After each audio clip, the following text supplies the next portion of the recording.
Como é que vai mais um vídeo? Aqui eu falo hoje sobre o meu som.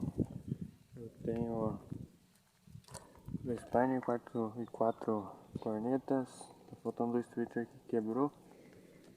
Aqui no outro vídeo passado que eu mostrei pra vocês em uma roda 17. O perfil do pneu é 205/40. O modelo da roda eu não sei. Acabei esquecendo. Mas quem souber deixa nos comentários. Ali pra trocar tem um Pioneer modelo 1230/230/50 2350. E é isso aí. E um controle longo de distância que tá ligado ali. Que no entanto posso fazer um vídeo mais mostrando esse som tocando pra vocês mais pra frente. Mostro que vocês quiserem